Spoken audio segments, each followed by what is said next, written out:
अस्सलाम वालेकुम, नमस्कार, सत श्री अकाल एंड गुड इवनिंग। मैं हूं अर्जु काज़मी और आप देख रहे हैं भेजा फ्राई।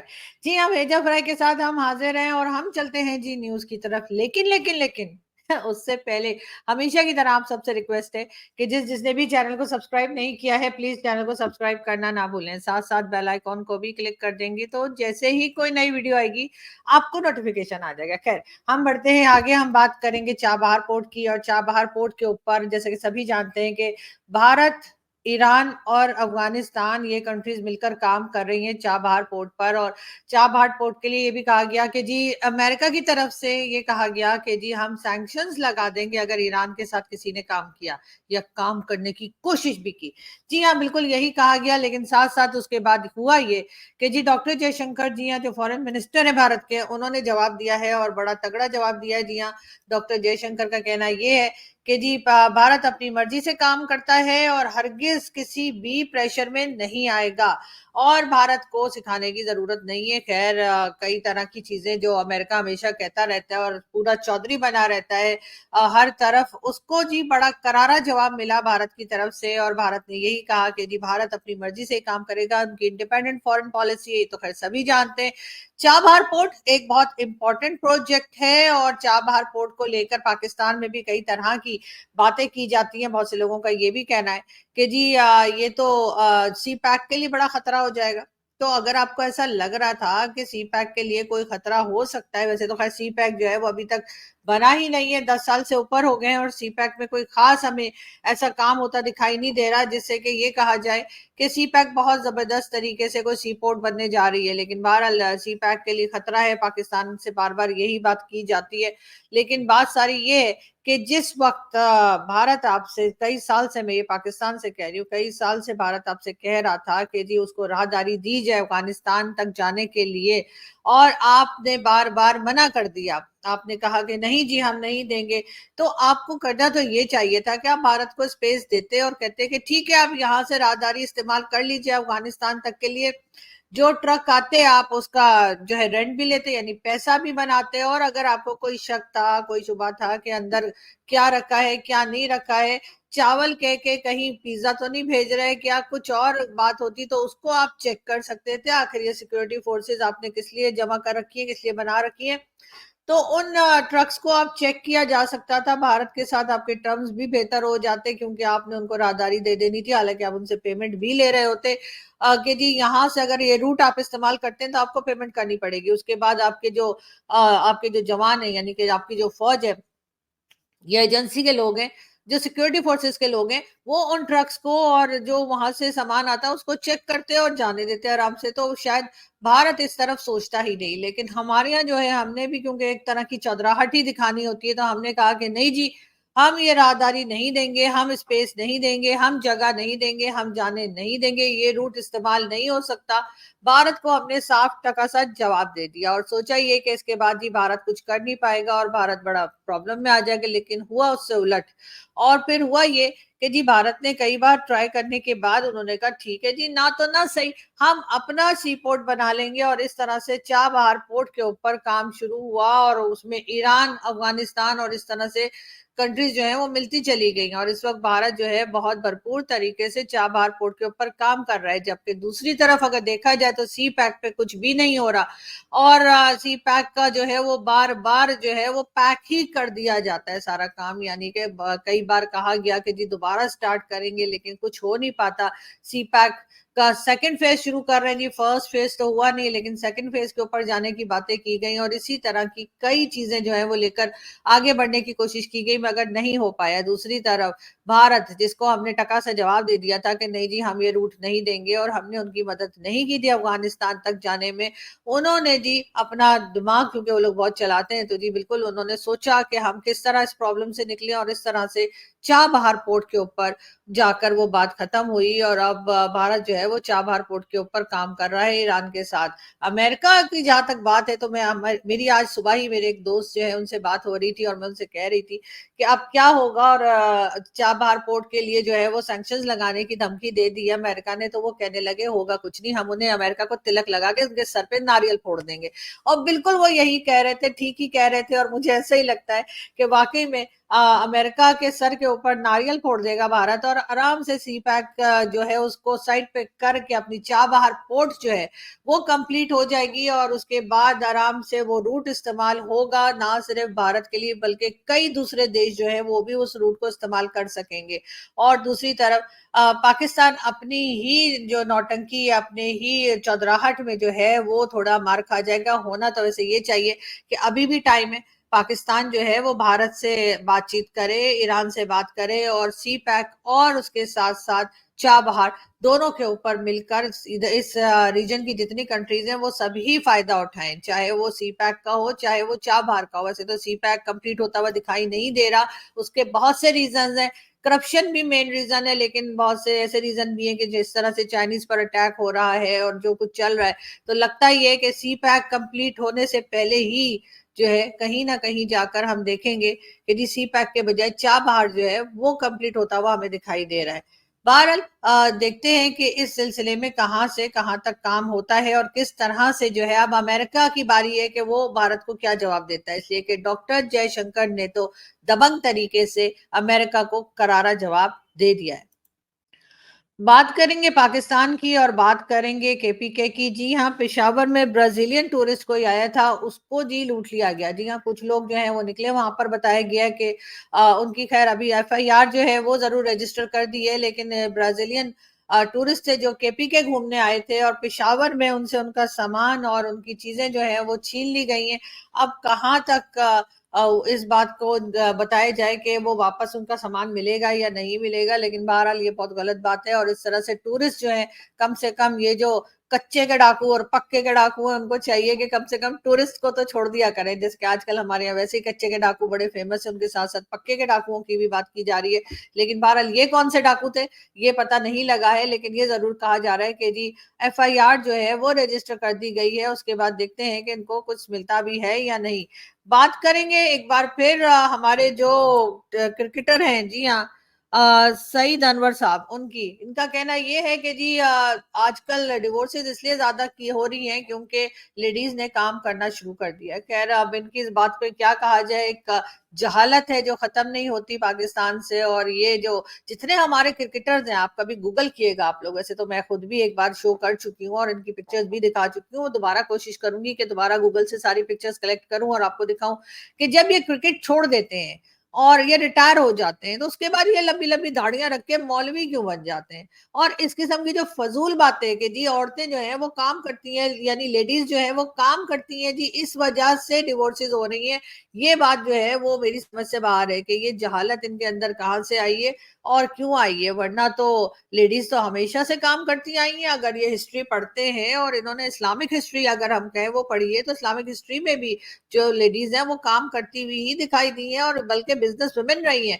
उसके बावजूद ये इस किस्म की बातें कर रहे हैं और इनका कहना ये है कि जी लेडीज जो है वो क्योंकि काम करने लगी हैं, जॉब करने लगी हैं, तो इस वजह से डिवोर्सेस ज्यादा होने लगी है। और इनका यही मानना है कि जी 30% डिवोर्सेस जो है वो इसी वजह से बढ़ी हैं क्योंकि लेडीज काम करती हैं। बहरहाल सईद अनवर साहब को शदीद तौर पे जो है वो जरूरत इस बात की है कि वो अपना मेंटल ट्रीटमेंट करवाएं और जितनी जल्दी हो सके करवाएं। और अगर पैसा नहीं है तो पब्लिक को बताएं, हमारी पब्लिक तो बड़ा पैसा जमा करके कई हॉस्पिटल्स बनवा चुकी है, कई लोगों की मदद कर चुकी है, तो यकीनन इनके ट्रीटमेंट के लिए भी सब लोग बढ़ चढ़ कर डोनेशन देंगे और इनका ट्रीटमेंट हो ही जाना चाहिए। वरना आप देख सकते हैं कि पाकिस्तान की जो हालत है वो इसी तरह के लोगों की वजह से है, जहां पर कभी किसी लेडी के ड्रेस के ऊपर कुछ लिखा हुआ है तो पीछे पड़ जाएंगे, और कभी कोई बात। और इसी तरह की सईद अनवर साहब की ये स्टेटमेंट, और बल्कि उन्होंने ना सिर्फ ये स्टेटमेंट उनकी आजकल बहुत ज्यादा वायरल हुई है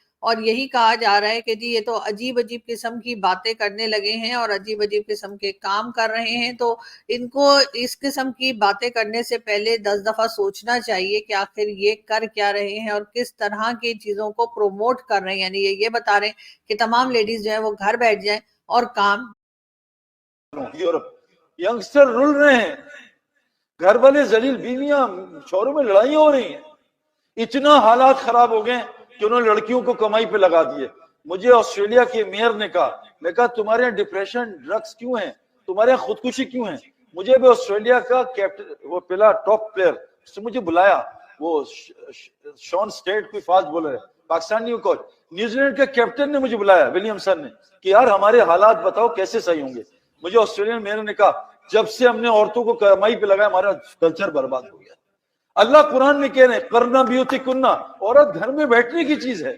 हमारे इतने जी, औरत घर में बैठने की चीज है। ये कहाँ कहाँ से ये चीजें निकाल कर लाते हैं, और ये जहालत इनकी जो है वो किसी तरीके से कम होने में नहीं आ रही। आप देख सकते हैं कि ये बात सिर्फ ऐसा नहीं कि मौलवियों तक है, ये जितने हमारे क्रिकेटर्स निकलते हैं रिटायरमेंट के बाद, वो भी एक तरह के मौलवी और बड़े खतरनाक किस्म के मौलवी बनते हैं, जो कि सिर्फ और सिर्फ जहालत की बात करते हैं। और जी ये सारी तबाही जो है वो इसलिए क्योंकि खवातीन या लेडीज जो है वो जी जॉब कर रही हैं, घर से बाहर निकलती हैं। और तो अब कहेंगे कि जी अगर इन्होंने जीन्स पहन ली है इस वजह से अर्थक्वेक आता है, ये भी हमारे यहाँ कहा जाता है। जब भी कोई अर्थक्वेक आता है पाकिस्तान में, चाहे वो छोटे स्केल पर हो या बड़े स्केल पर हो, तो कहा जाता है जी क्योंकि लेडीज ने जीन्स पहननी शुरू कर दी, क्योंकि लड़कियां जीन्स पहन के घूम रही हैं, इस वजह से ये अर्थक्वेक आ रहा है। तो आप समझ सकते हैं कि यहाँ पर जो माइंडसेट है वो किस तरह का है। शायद ये तालिबान से भी बदतर हैं, और अभी फिलहाल इन्होंने ये शुरू नहीं किया है कि तालिबान की तरह कोड़े लगाना शुरू कर दें, मगर बहुत जल्द ये उस जगह भी पहुंच जाएंगे, क्योंकि जिस तरह से ये बातें कर रहे हैं, जिस तरह से ये बिहेव कर रहे हैं, वो यकीनन ऐसा ही है कि जिसको देखकर आप कह सकते हैं कि इनका जो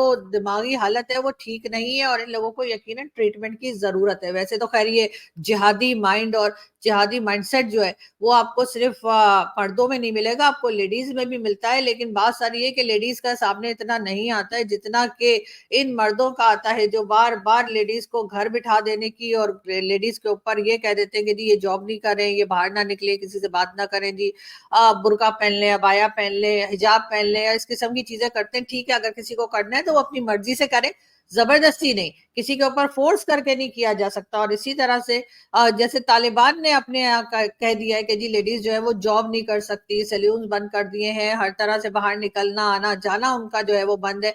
यही हाल कुछ पाकिस्तान में सईद अनवर और इन जैसे लोग चाहते हैं कि हो जाए, कि लेडीज जो है ना तो वो जॉब करें, ना वो बाहर निकले, ना कहीं आए ना जाए।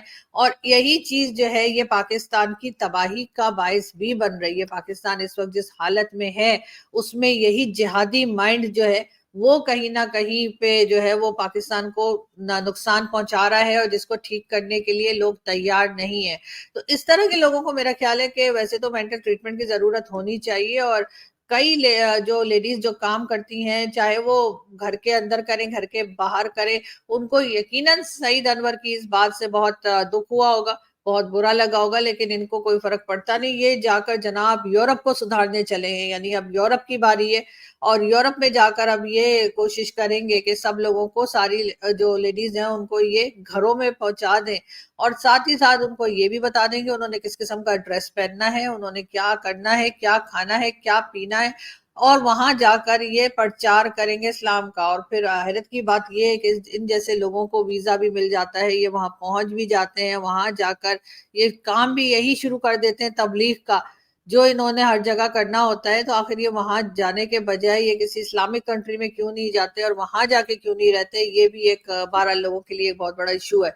हम यहाँ से बढ़ते हैं आगे, और हम आपको ये बताते चलें कि जी बताया ये जा रहा है कि नॉन फाइलर्स जो हैं उनके लिए अब टैक्स भी बढ़ा दिया जाएगा। और ये भी तजवीज है, यानी ये भी एडवाइस किया गया है कि अगर वो पैसे भी निकालते हैं बैंक से तो उसमें भी उनको जो है पेमेंट ज्यादा करनी पड़ेगी, या फीस जो है वो ज्यादा देनी पड़ेगी। लेकिन बहरहाल इसके ऊपर जो है यकीनन जो नॉन फाइलर्स हैं वो शोर तो मचाएंगे ही। लेकिन हम ये भी देख रहे हैं कि पाकिस्तान में जो आम पब्लिक है उसको किस तरह से परेशान किया जा रहा है, किस तरह से डराए धमकाए जा रहा है। बजट आने वाला है, और यकीनन बजट जो है वो तो खैर जब भी आता है बजट तो कोई खास अच्छा नहीं आता, हर एक को यही शिकायत होती है कि जी बजट में जो है वो महंगाई बढ़ी है। शहबाज शरीफ साहब की गवर्नमेंट जो है वो अपना पहला बजट लेकर आने वाली है, और उसमें कहा यही जा रहा है कि आईएमएफ से मशवरा किया जाएगा, आईएमएफ से पूछा जाएगा, आईएमएफ से परमिशन ली जाएगी,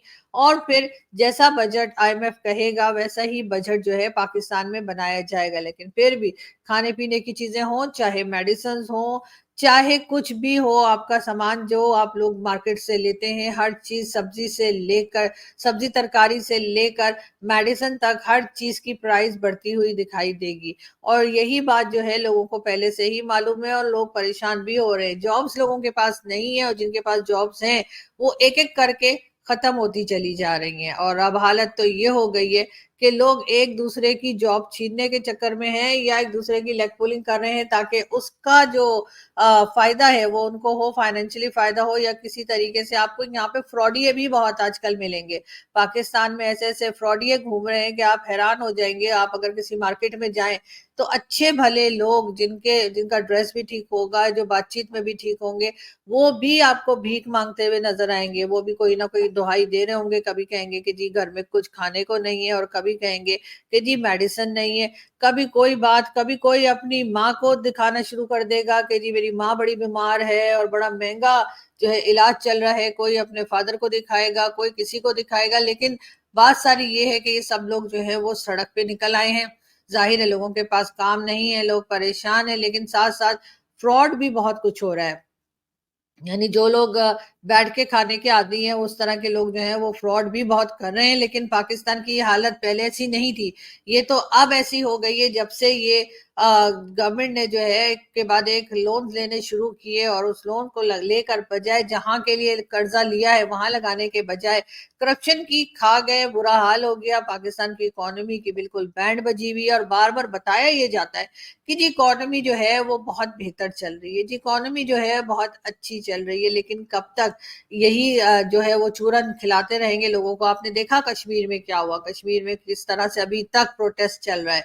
कश्मीर के लोग अभी तक नाराज हैं, वो घरों में जाने को तैयार नहीं है। वो बार बार प्रोटेस्ट कर रहे हैं कि जी यहाँ पर महंगाई भी है, यहाँ पर हमें जो है जो इलेक्ट्रिसिटी है वो भी महंगी मिल रही है, हमें जो आटा है वो भी महंगा मिल रहा है। और वो कई तरह के डिमांड्स लेकर आ गए हैं। उसके बाद केपीके का भी मैंने आपको बताया था कि मर्दान हो चाहे हमारा स्वात हो या फिर मालाखंड, हर जगह पर केपीके में भी प्रोटेस्ट चल रहा है। और यकीनन जो हमारी गवर्नमेंट है उसको होश में आ जाना चाहिए और ये कहने के बजाय आप टीवी चैनल्स पे या कहीं पर अब ये न्यूज चलाने के बजाय कि जी सब कुछ ठीक हो गया है, सारी डिमांड्स मान ली गई हैं, लोग घरों में वापस चले गए हैं। नहीं, ऐसा कुछ नहीं हुआ है। लोग घरों में वापस नहीं गए हैं। लोग अभी भी शोर मचा रहे हैं, लोग अभी भी प्रोटेस्ट कर रहे हैं, अभी भी लोग घरों के बाहर हैं। तो आप लोग पब्लिक को गलत इत्तला मत दीजिए, पब्लिक को गलत तरफ गाइड मत कीजिए। और कोशिश ये करें कि जी जो लोग डिमांड कर रहे हैं उस डिमांड को पूरा करें ताकि ये प्रॉब्लम सॉल्व हो। केपीके की अगर हम बात करें तो केपीके का जैसे मैंने आपको बताया था कि चाहे वहां के गवर्नर हो चाहे चीफ मिनिस्टर हो, आपस में ही लड़ते चले जा रहे हैं और कोई भी अपने सूबे की तरफ नहीं देख रहा। अगर हम बात करें सिंध की तो सिंध में भी यही प्रॉब्लम्स चल रही हैं। पंजाब तक अब प्रॉब्लम आ गई है। पहले जब तक पंजाब में कुछ नहीं होता था तो यही कहा जाता था या लगता था कि ठीक है बाकी मुल्क में कुछ भी होता रहे, बाकी कंट्री में चाहे जो मर्जी लोग परेशान रहे, अगर पंजाब खुश है तो बस ठीक है। इसलिए कि पाकिस्तान जो है वो सिर्फ पंजाब ही समझा जाता है। लेकिन अब प्रॉब्लम्स आ गई हैं पंजाब तक। अब पंजाब के लोग भी बहुत जल्द ऐसा लगता है कि सड़कों पर होंगे। पंजाब के लोग भी बहुत जल्द लगता है कि प्रोटेस्ट कर रहे होंगे और गवर्नमेंट के खिलाफ नारे लगा रहे होंगे। गवर्नमेंट इस वक्त काफी मुश्किल में दिखाई देती है और इनको अपनी जान बचाना मुश्किल लग रहा है। शेख रशीद साहब का कहना है कि जी अब बहुत जल्द उनका ख्याल है कि एक जो गवर्नमेंट है उसके ऊपर मुश्किल आने वाली है। और उनका बल्कि ये भी कहना है कि जी गवर्नमेंट की गाड़ी ने धुआं देना शुरू कर दिया है। यानी कि गवर्नमेंट की गाड़ी ने धुआं देना शुरू कर दिया का मतलब ये कि बहुत जल्द गवर्नमेंट या तो गिरने वाली है या बदलने वाली है। बहरहाल शेख रशीद साहब की पेशन गोइयां चलती रहती हैं और शेख रशीद साहब इसी तरह की बातें करते हैं और इसी वजह से वो बहुत फेमस भी हैं। बहरहाल हम यहाँ से चलते हैं, आपसे मुलाकात होगी नेक्स्ट वीडियो में। अपना बहुत सारा ख्याल रखिएगा, हंसते रहिए, मुस्कुराते रहिए और सबके लिए अच्छा सोचिए तो ऊपर वाला आपके साथ भी अच्छा करेगा। Thank you.